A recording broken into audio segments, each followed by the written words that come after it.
हर हर महादेव विद्यार्थियों, केएसजी coaching classes के YouTube channel पर आप सभी का स्वागत है।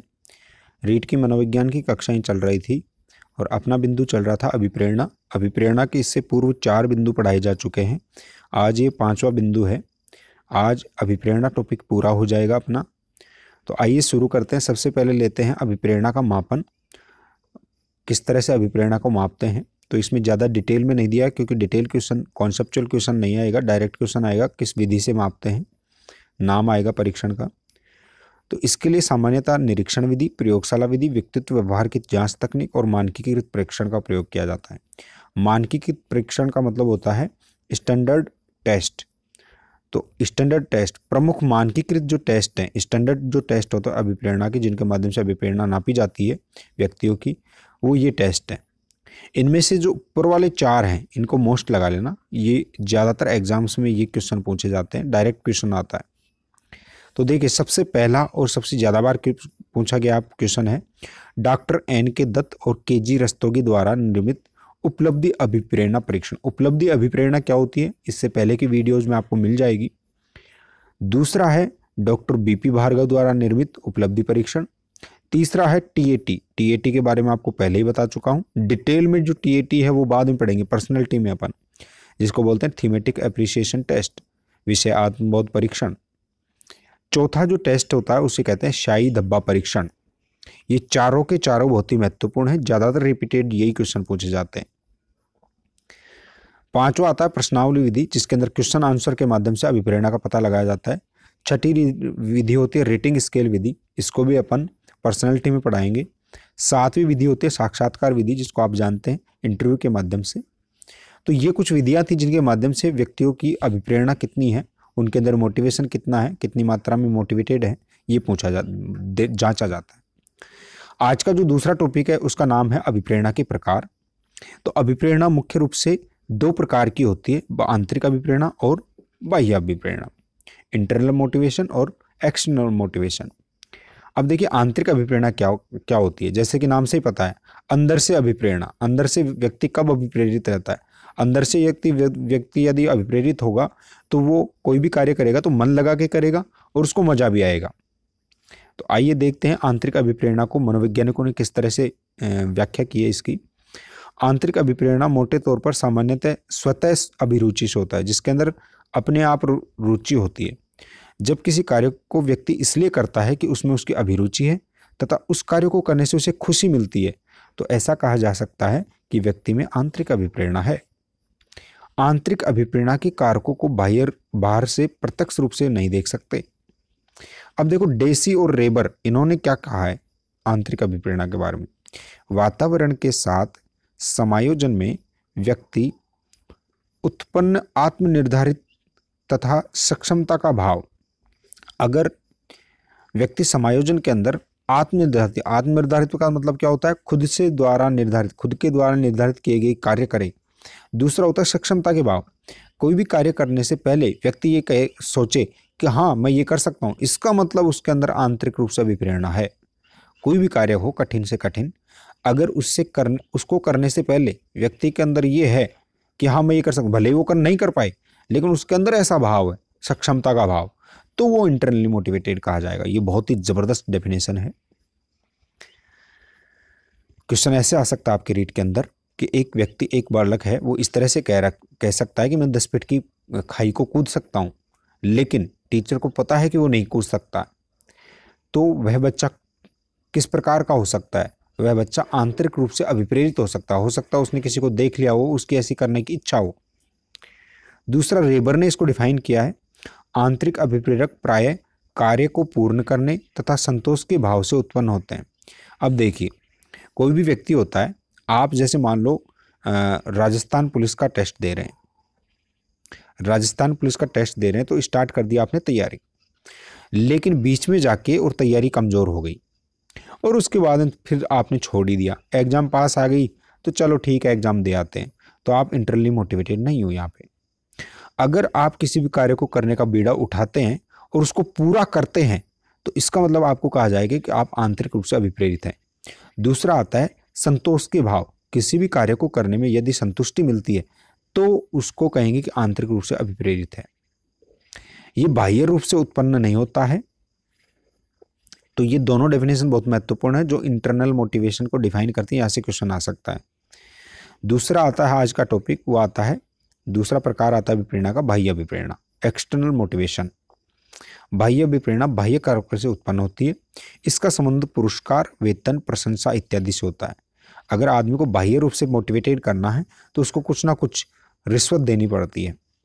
यदि किसी व्यक्ति को किसी काम करने के लिए पैसे मिलते हैं तो पैसा अभिप्रेरणा का उदाहरण होगा और पैसा उसको बाह्य रूप से मोटिवेटेड करेगा। अब तीसरा जो महत्वपूर्ण प्रकार आता है वो होता है स्व अभिप्रेरणा। इसको सेल्फ मोटिवेशन कहते हैं। सेल्फ मोटिवेशन बहुत जरूरी होता है। आजकल की एकाकी दुनिया के अंदर इसका महत्व और ज़्यादा बढ़ गया है और जो स्टूडेंट लाइफ है उसके अंदर खुद के संघर्ष होते हैं, उसके अंदर स्व अभिप्रेरणा का होना बहुत आवश्यक होता है। तो आजकल एग्जामिनेशन में स्व अभिप्रेरणा के क्वेश्चन भी पूछे जाते हैं। आपके एनसीईआरटी के अंदर ये टॉपिक भी दे रखा है, तो इसलिए इसको ढंग से देखना। जीवन के बहुत से मौक़ों पर अथवा रोज़मर्रा की ज़िंदगी में हमें बहुत बार हताशा या हार या कठिनाई का अनुभव होता है। उस समय हमें अपने आप को अभिप्रेरित करने की आवश्यकता होती है। स्वयं अपने आप को अभिप्रेरित करना स्व अभिप्रेरणा कहलाता है या सेल्फ मोटिवेशन कहलाता है। सेल्फ मोटिवेशन के कुछ उपाय निम्न हैं। तो सेल्फ मोटिवेशन किस तरह से बच्चों में डेवलप किया जाए, इसके लिए ये कुछ एक ट्रिप्स हैं। तो ये क्वेश्चन भी पूछा जा सकता है आपकी सीटेट या रीट के अंदर, याद रखिएगा। कार्यों को करने के लिए योजनाबद्ध और व्यवस्थित ढंग से तैयार करें। कोई भी कार्य करना है तो उसको योजनाबद्ध तरीके से तैयार करना चाहिए, जिससे सेल्फ मोटिवेशन बना रहेगा। लक्ष्यों को प्राथमिकता के अनुसार क्रम निर्धारित करना चाहिए। प्राथमिकता मतलब पहले कौन सा करना है और बाद में कौन सा करना है। प्राथमिकता का निर्धारण जरूर होना चाहिए, वरीयता का निर्धारण। लक्ष्यों को छोटे छोटे उपलक्ष्यों में और अल्पकालिक लक्ष्यों में बांटना चाहिए। अर्थात कोई एक बड़ी चीज है उसको छोटे छोटे सेक्शन में डिवाइड कर दो। और अल्पकालिक का मतलब होता है एक बार शॉर्ट ड्यूरेशन के लक्ष्य रखो। जैसे एक दिन का लक्ष्य क्या है, 5 दिन का लक्ष्य क्या है, 1 महीने का लक्ष्य क्या है। इससे सेल्फ मोटिवेटेड रहता है व्यक्ति।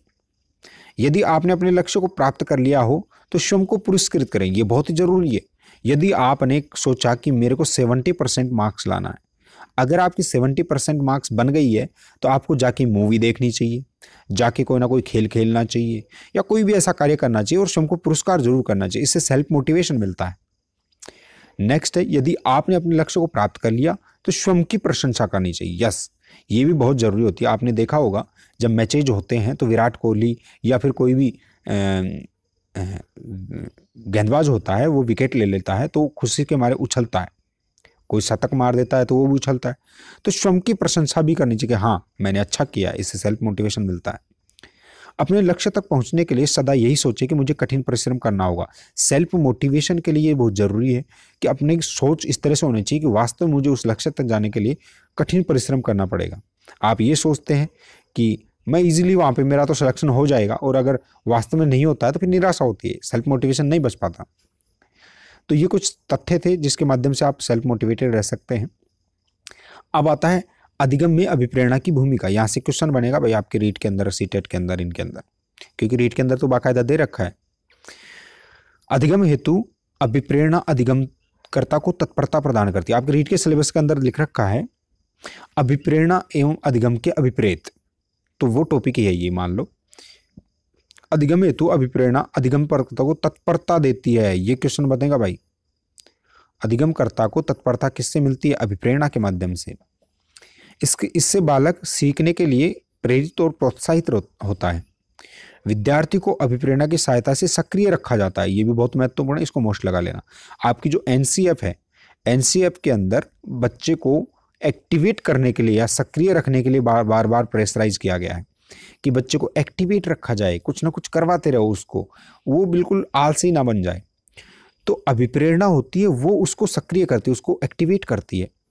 अभिप्रेरणा रुचि उत्पन्न करने में और उसको बनाए रखने में सहायक होती है, उसको बनाए रखती है। अधिगम कार्य को जितना अधिक आकर्षक व रोचक बनाया जा सकेगा उतना ही विद्यार्थी अभिप्रेरित होगा। इसका मतलब होता है कि जो अभिप्रेरणा होती है वो आकर्षक व रोचक बनाने से उत्पन्न होती है और उससे अधिगम का कार्य क्या होता है? आसान होता है। अधिगम में अवधान केंद्रीकरण हेतु अभिप्रेरणा बहुत आवश्यक है। ये भी इसको मोस्ट लगा लेना। यदि बालक अभिप्रेरित है तो उसका अवधान केंद्रीकृत हो जाएगा, अर्थात वो कंसंट्रेट हो जाएगा, उसके चारों तरफ दिमाग में बाहर की तरफ से कुछ भी हो रहा हो उसको पता ही नहीं चलेगा। शिक्षण अधिगम प्रक्रिया में अवधान हेतु रुचि एवं अभिप्रेरणा सहायक होता है। दो चीजें होती है, एक तो अभिप्रेरणा और एक रुचि। इन दोनों, यदि ये दोनों चीजें हैं तो ये दोनों चीजें अवधान का मतलब होता है ध्यान केंद्रित करना, कंसंट्रेशन पावर, कंसंट्रेशन से रिलेटेड होती है और कंसंट्रेशन के माध्यम से शिक्षण होगा, अन्यथा नहीं हो पाएगा। लक्ष्य एवं उद्देश्य की निश्चितता एवं स्पष्टता द्वारा व्यक्ति उचित अधिगम करता है। यदि व्यक्ति को पता है कि मेरे को आईएएस बनना है तो उसका लक्ष्य स्पष्ट हो गया, उसका उद्देश्य भी निश्चित हो गया, तो इस स्पष्टता के कारण से व्यक्ति उचित अधिगम करता है। उसको पता रहता है कि हाँ मेरे को किस किस सब्जेक्ट के अंदर मेरे को क्या क्या काम में आएंगे फ्यूचर के अंदर। जैसे मान लो किसी व्यक्ति को मिस्त्री बनना है तो वो सोचेगा कि मेरे को कोई सर्टिफिकेट चाहिए या ऐसा कोर्स चाहिए जिसके माध्यम से मैं मिस्त्री का काम सीख सकूं। तो इससे अधिगम आसानी से होता है अगर लक्ष्य स्पष्ट होते हैं और उद्देश्य स्पष्ट होते हैं। तो यह निश्चितता और स्पष्टता अभिप्रेरणा की सहायता से प्रदान की जाती है। यदि व्यक्ति को मोटिवेट करते हैं तो उसके अंदर निश्चितता और स्पष्टता आ जाती है लक्ष्य के अंदर। अध्यापक अपने अनुदेशन सामग्री के चयन और आयोजन के माध्यम से रुचि दिखाते हैं और इसका द्वारा विद्यार्थी अभिप्रेरित होते हैं। देखिए अनुदेशन सामग्री, इंस्ट्रक्शन जो मटेरियल होता है उसका चयन और आयोजन, किस टाइम में किस चीज़ का आयोजन करना है, ये बहुत महत्वपूर्ण होता है। इसके माध्यम से विद्यार्थी मोटिवेटेड रहते हैं जिससे अच्छा अधिगम होता है उनके अंदर। उचित विधियों का चयन एवं सहायक सामग्री व आधुनिक तकनीकों के माध्यम से छात्र को अभिप्रेरित होकर उचित अधिगम करते हैं। इसको मोस्ट लगा लेना। क्या वास्तव में बालक नई सामग्रियां, आधुनिक तकनीकों से अभिप्रेरित रहते हैं? बिल्कुल होते हैं। आप देखिए, आप सामान्य रूप से पढ़ रहे हैं लेकिन क्लास में एक दिन प्रोजेक्टर ला दिया और प्रोजेक्टर के माध्यम से सामने दीवार के ऊपर आप कोई मूवी के माध्यम से बच्चों को पढ़ा रहे हैं तो वो वास्तव में मोटिवेटेड हो, उनको मजा आ जाएगा और वो अच्छे से उस चीज़ को सीखेंगे।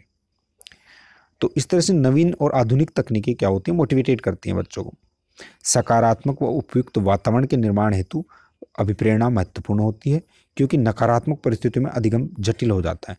अभिप्रेरणा के माध्यम से सकारात्मकता आती है और नकारात्मकता कम हो जाती है, इससे अधिगम उचित हो जाता है। अधिगम में परिवर्तन एवं विविधता लाना अत्यधिक आवश्यक है। इससे छात्रों को नवीनता तथा जिज्ञासा उत्पन्न होती है और यह अभिप्रेरणा के द्वारा ही संभव होता है। बच्चों के अंदर यदि आप एक एक पैटर्न ला रहे हैं तो बच्चा रिजेक्ट कर देगा। शिक्षण के अंदर विविधता लाना बहुत जरूरी है और विविधता लाते हैं तो उसके अंदर अभिप्रेरणा बहुत जरूरी होती है। अभिप्रेरणा के माध्यम से ये संभव होता है।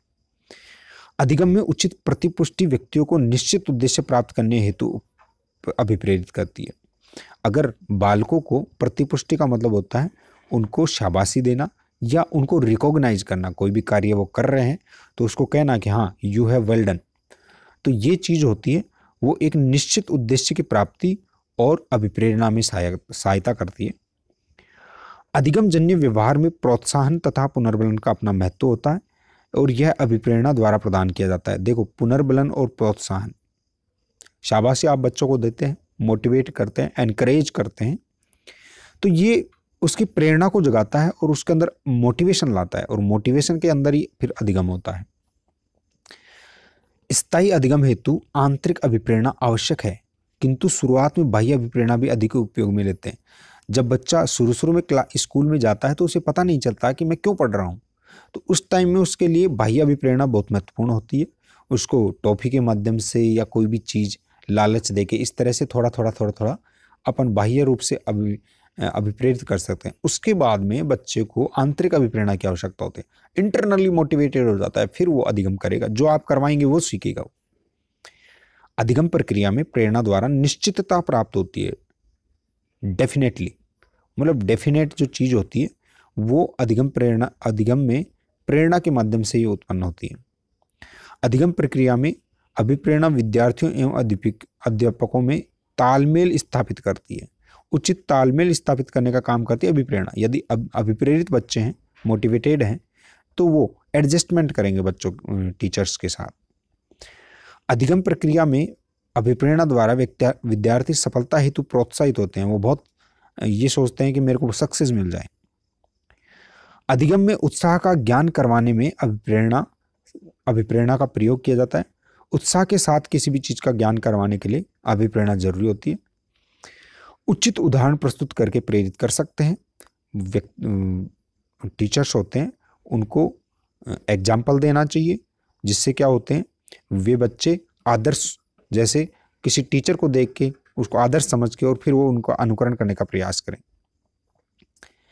अब कुछ ये जो टॉपिक है ये है कक्षा की परिस्थितियों में अभिप्रेरित करने के उपाय। बालकों को कक्ष के अंदर किस तरह से अभिप्रेरित किया जाए क्लासरूम के अंदर। तो देखिए क्लासरूम के अंदर सबसे पहली चीज बाल केंद्रित दृष्टिकोण अपनाना चाहिए। बार बार क्वेश्चन आता है भाई। शिक्षक केंद्रित भी नहीं होना चाहिए, पाठ्यक्रम केंद्रित भी नहीं होना चाहिए। अधिगम हमेशा बाल केंद्रित दृष्टिकोण के माध्यम से होना चाहिए। सेंटर पॉइंट बाल केंद्रित होना चाहिए। नए ज्ञान को पूर्व ज्ञान से संबंधित करने के लिए, तो बच्चों को यदि नए ज्ञान को पूर्व ज्ञान से रिलेटेड कर दोगे तो बच्चे मोटिवेटेड हो जाएंगे, उनको मजा आ जाएगा। शिक्षण में प्रभावशाली विधियों का प्रयोग करना। यदि आप कोई नई टेक्निक लगाओगे बच्चों के सामने किसी दिन जाके, तो बच्चे मोटिवेटेड हो जाएंगे और बहुत ही प्रभावी अधिगम होगा। उद्देश्य व लक्ष्य को निश्चित करके, यदि किसी बच्चे का आप लक्ष्य दे देते हैं कि तेरे को बड़ा होके फौजी बनना है, तो वो ऐसी चीजों को गौर करके देखेगा जो सेना से संबंधित है, फिजिकल से संबंधित है, स्पोर्ट्स में वो एक्टिवेट हो जाएगा। तो बच्चों के उद्देश्य एवं लक्ष्य को निश्चित करना चाहिए। परिणाम व प्रकृति का ज्ञान करके, देखिए किसी भी काम को करने के बाद में क्या परिणाम है, क्या रिजल्ट निकलने वाला है, और किसी भी कार्य करने के अंदर किस तरह से नेचर होती है, किस तरह से उसका लाभ हानि होता है, ये बता के स्टूडेंट्स को मोटिवेट करना चाहिए। प्रशंसा या आलोचना के द्वारा बच्चों को प्रशंसा करना चाहिए या आलोचना का मतलब यदि कोई वो डाइवर्ट हो रहे हैं तो उनको पुनः मोटिवेटेड करना चाहिए आलोचना के माध्यम से। आपने ये करा तो आप क्या कर सकते हैं, इससे बच्चे मोटिवेटेड होते हैं। पुरस्कार एवं दंड के माध्यम से भी कक्ष के अंदर बच्चों को मोटिवेटेड किया जाता है। नेक्स्ट है प्रतियोगिता व सहयोग के द्वारा, कंपटीशन और हेल्प के द्वारा।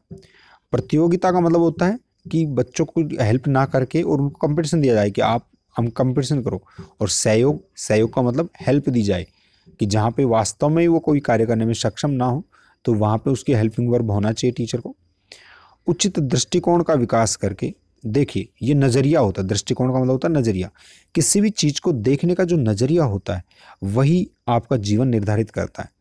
आप किसी भी परिस्थिति में को किस नज़र से देखते हैं। अगर आप फेल हो गए तो आप अपने आप को डिमोटिवेट करते हैं, मोटिवेटेड। अगर आप उसको अनुभव के लिए लेते हैं कि मेरे को अनुभव हो गया है, मैंने ये गलतियां की थी, दोबारा नहीं करूँगा, तो वो आपका दृष्टिकोण हो गया।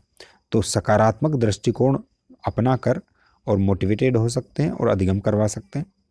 सीखने की उचित स्थिति एवं वातावरण का निर्माण करके, कक्ष के अंदर बहुत ज़रूरी है अधिगम के लिए कि उचित परिस्थितियां और वातावरण हो। अगर ये नहीं मिल पाएंगे तो अधिगम भी नहीं हो पाएगा। तो ये कुछ चीज़ें थी और ये आज का टॉपिक था जो कि आपका रीड के अंदर सिलेबस के अंदर दे रखा है।